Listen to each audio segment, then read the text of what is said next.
ये बताइएगा कि ज़ाहिर है कि पाकिस्तान की जो इस वक्त में मईशत है, जो एक बहुत सीरियस चैलेंजेस का उसको सामने है।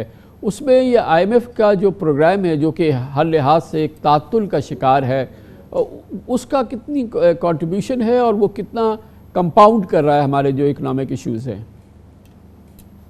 हाँ साहब, बुनियादी वजह ही सिर्फ ये आईएमएफ का जो रिव्यू नहीं पास हो रहा, बुनियादी वजह वही है। इनफैक्ट ये नवंबर के महीने में कंप्लीट हो जाना चाहिए था।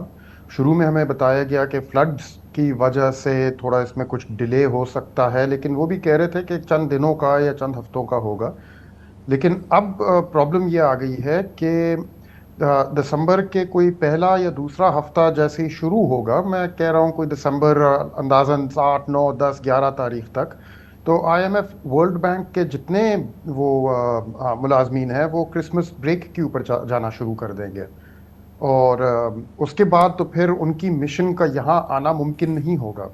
और ऑलरेडी फॉरेन एक्सचेंज मार्केट्स में पाकिस्तान में सिचुएशन बहुत ज़्यादा टाइट हो गई है, टू द पॉइंट जहाँ पे काफ़ी बैंक्स जो हैं अब वो एलसी की बिजनेस को नहीं कबूल कर रहे, वो नहीं वो एक्सेप्ट कर रहे, इंक्लूडिंग सम बैंक्स जो ऑयल एलसीज के साथ भी काफ़ी उनको मुश्किल पेश आ रही है।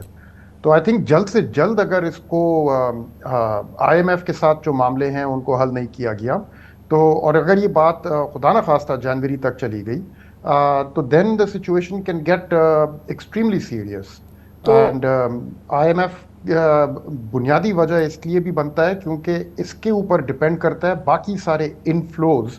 जो डार साहब ने हमें बताया था कि $13 अरब के इनफ्लोज उन्होंने अरेंज कर लिए हैं तमाम दोस्त ममालिकान से, तो वो इसके ऊपर डिपेंड करते हैं। वो जी कह रहे हैं हाँ। आप पहले और इस प्रोग्राम को बहाल करें।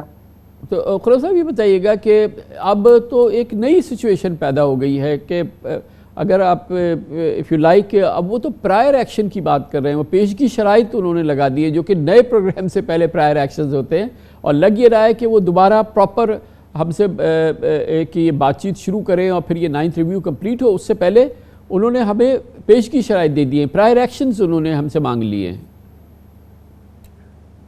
जी, आई थिंक ये प्रायर एक्शंस इनको आप कह लें या वही बेसिकली टारगेट्स अच्छा, जो सेट किए गए थे उनको मीट करने की बात हो रही है।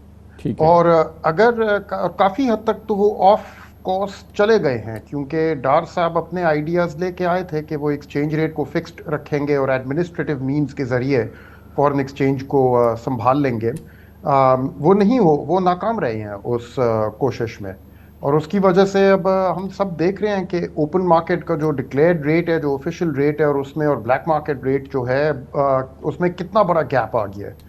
एंड उसकी वजह से आपकी रेमिटेंसेस भी मुतासिर हो रही हैं, एक्सपोर्टर्स अपने पैसे वापस लाने से शर्मा रहे हैं। एंड जो अनसर्टिनिटी वहाँ से पैदा हो रही है, अब अगर आईएमएफ कह रहा है कि भाई उसकी वजह से आपके टारगेट्स ऑफ कोर्स चले गए हैं, एंड देन नंबर 2 फ्लड्स की वजह से आपके फिस्कल और एक्सपेंडिचर टारगेट्स ऑफ कोर्स चले गए हैं, और नंबर 3 आप रेवेन्यूज अपने प्रॉपरली नहीं मीट कर सके, तो फिर अब एक नई सेट ऑफ कंडीशंस बनती है सारी चीज़ को स्टेबलाइज करने के लिए, जिसको हम लोग अगर चाहें तो प्रायर एक्शंस भी कह सकते हैं, या अगर चाहें तो एग्जिस्टिंग जो भी प्रोग्राम था उसको रीटूल करें, ताकि सेम जो टारगेट्स हैं, एंड ऑफ ईयर टारगेट्स हैं प्रोग्राम के, जून 2023 तक ये ख़त्म हो रहा है प्रोग्राम, उन वो तो अपनी जगह कायम रहे, उनको एडजस्ट किए बगैर।